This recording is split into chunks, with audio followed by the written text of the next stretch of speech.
Hello and welcome you all. So today we will be having some MCQ questions on the topic environmental geochemistry.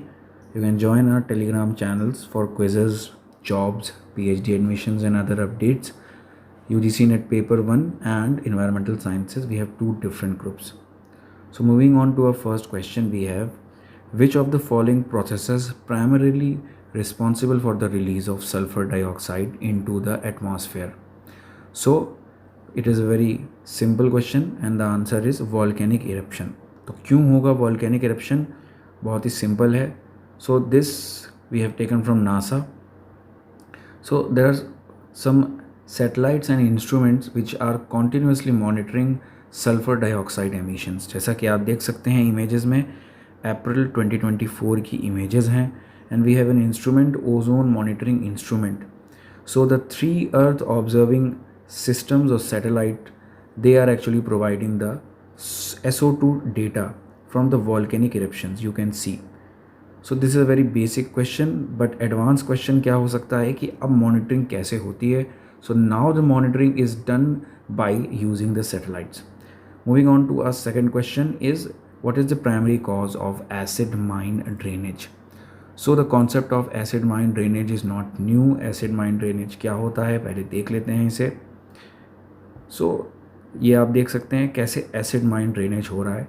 सो जब mining होती है and if the mine consist of a sulphur mineral, तो क्या होता है, in the contact of oxygen और moisture and in the presence of acidophilic bacteria, वहाँ पर सल्फ्यूरिक एसिड बन जाता है. And this sulfuric acid actually dissolves iron and forms precipitate. This sulfuric acid, as you know, it is a very strong acid. ये heavy metals को dissolve करना start कर देता है.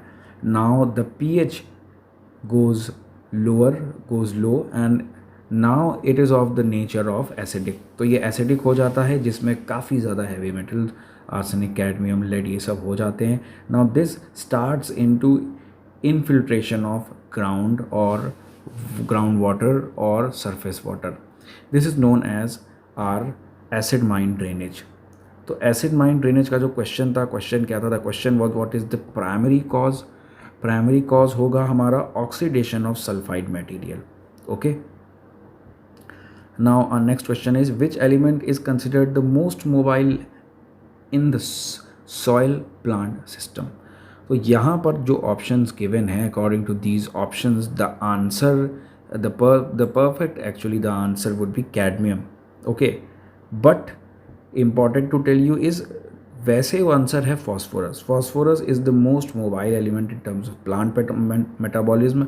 सो आप देख सकते हैं these are the essential elements, these are the sources from air, water, soil, from fertilisers. ये आपको कंसिडर करना होगा, इंपॉर्टेंट है, आपको याद रखना होगा. What is the typical range of pH values of acid rain? कई बार इस पे बात हुई है. Very simple question, it is 3 to 5. Okay, 3 to 5. How can you do it? तो आप देख सकते हैं आजकल ये आते हैं, these are test strips and you can match actually your colour, standard colour, and that will tell you your pH range. Extra information भी हम आपको देते चल रहे हैं. Which geochemical cycle actually involves the conversion? I think this is very simple. It is talking about nitrogen, so the answer would be definitely the nitrogen cycle. I think no explanation is needed. These are different biochemical or biogeochemical cycles. इसके बारे में हम कभी बात करेंगे. The bioavailability of heavy metals in soil is least influence. बहुत ही ध्यान से पढ़ना है. Least influence, सबसे कम इन्फ्लुएंस किससे होगा? So using your common sense you can see that soil pH, that will impact. Organic matter can also impact. Soil texture can also impact. But atmospheric pressure is not related to this topic. तो heavy metals की bioavailability का atmospheric pressure से बहुत ज़्यादा कोई लेना देना नहीं है. So our correct option is atmospheric pressure. It is least influenced और concern. What is the main source of mercury contamination? Mercury contamination का सबसे बड़ा जो स्रोत है वो क्या होगा? So this would be atmospheric deposition from coal combustion. Yeah absolutely. देखिए यूएस EPA हमें बताता है, इन्वायरमेंटल प्रोटेक्शन एजेंसी बताता है that emissions from coal fired power plants are the largest source of mercury to atmosphere. तो inorganic जो है हमारा एटमॉस्फेयर में कौन क्या मिलता है हमें, इनऑर्गेनिक मरकरी। सो मरकरी की एक अपनी साइकिल है। We know that methyl mercury is very harmful, injurious, nervous system impairs hearing, speech, ये सब इसके छोटे मोटे हमारे साइड इफ़ेक्ट्स हैं। Coming on to the next important question is, which isotopic ratio is commonly used to study paleoclimates? See, this is actually applicative question, ठीक है। applicative question ऐसे ही आते हैं। So firstly the important thing is, what do you mean by paleoclimate? See, understanding the climate change of past and present, okay, this is known as paleoclimate. And the most important concept is that you will be having availability of instrumental records. बहुत सारे आपके पास data होंगे, उसी के basis पे आप देख सकते हैं। So for this question the correct answer is 18O and 16O ratio. Okay, why this is the answer? So the most important thing is that ये जो रेशियो होता है 18O का और 16O का, ये बहुत इंपॉर्टेंट है। देखते हैं। So this is taken from NASA. So आप देख सकते हैं, as we move towards Antarctica we have 5% less 18O. Okay, so it changes the ratio. Near the pole, actually near the pole, what you see near the pole at 18O is increasing. So it differs, and ये जो ratio होते हैं, ये जो ratio है इनका actually determines करता है heavy and light oxygen. Okay, 18O is heavy oxygen, 16O is light oxygen, and they are sometime proportionate sometime disproportionate. और इनका जो रेशियो चेंज होता है in marine sediments, ice core, fossils, and analysing the past data. तो उस past data से हमें पता लग जाता है कि ये जो हमारा एजिंग है, पैलियोक्लाइमेट है, वो कैसा रहा है। ठीक है, we are not going into much detail in the context of environmental geochemistry. What does the term biomagnification refers to? So I think that it is very easy. Increase in metal concentration in groundwater. Okay, biomagnification की हम बात कर रहे हैं, तो ये हमें लगता है कि ये बेस्ट ऑप्शन है। Which mineral is a primary source of radon gas? See, for radon gas, आपको radon gas के बारे में पता होना चाहिए। Radon is a very ubiquitous element and it can be found in rock, soil. तो the correct answer is uraninite. So uraninite ये ऐसा होता है कुछ देखने में, ठीक है। यूरेनियम इसमें बहुत है, यूरेनियम का ore है, so it is named as uraninite because it contains uranium. It is an ore of uranium. So it has 0.1 milligram of PO. Okay, and it has actually 0.4, you can see 0.4 radon, gram of radon. Okay, तो यहाँ से आप देख सकते हैं कि ये बहुत इंपॉर्टेंट है। So this PO is polonium. Polonium कितना है? 0.1 मिलीग्राम, बट रेडॉन इज़ 0.14, ज़्यादा है। तो सो दिस इज़ अबेंडेंट। और ये रेडॉन गैस आपको कहाँ मिल सकती है? फायर प्लेसेस, हीटर्स, स्टोव्स, और burning of coal. It can be released during burning of coal also. So this was important question.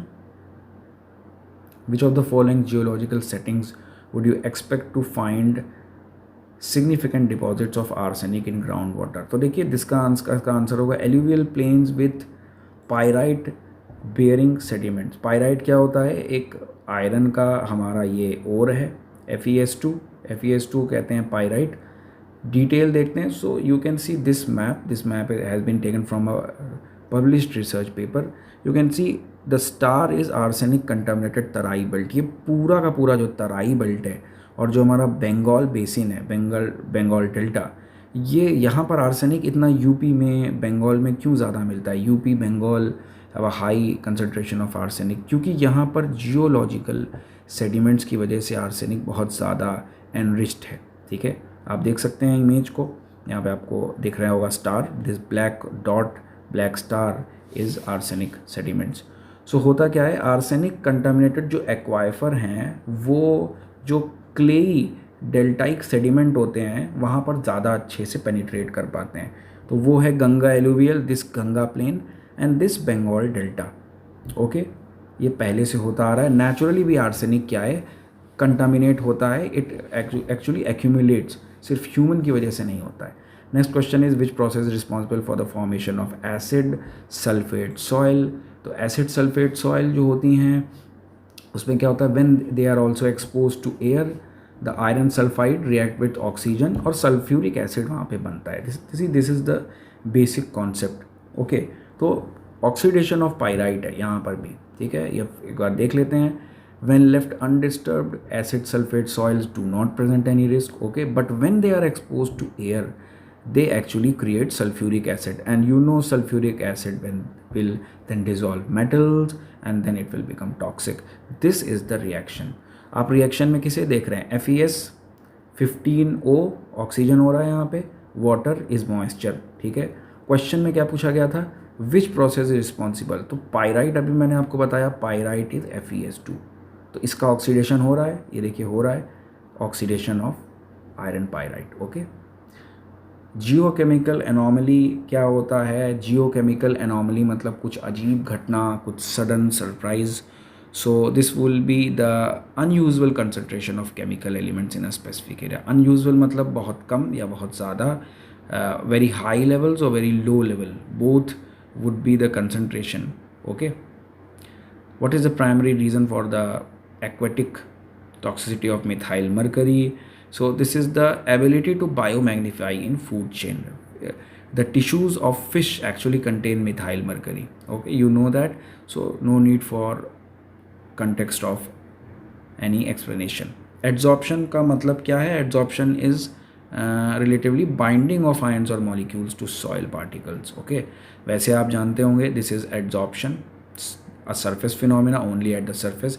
Absorption is a bulk phenomena, पूरे नीचे तक जाएगा। Okay, sponge, when water is absorbed in a sponge and when you sit on a chair, okay, then that is adsorption, आप ऐसे समझ सकते हैं। Which metal is most commonly associated with gold mining area, so that is arsenic. Okay, और ये आप देख सकते हैं प्लेसर माइनिंग होता है एलुवियल डिपॉजिट में। अभी हमने पीछे बात की थी that alluvial deposits in Ganga alluvial and Bengal basin have arsenic. Okay, आपको समझ में आ रहा है। प्लेसर डिपॉजिट्स मतलब river bed, stream bed, flood plain. You can see this is an instrument, कैसे यहाँ पर गोल्ड की माइनिंग हो रही है। Africa is one of the hot spots of gold mining. So this was for today. Subscribe our channel. We will be coming with more such MCQ.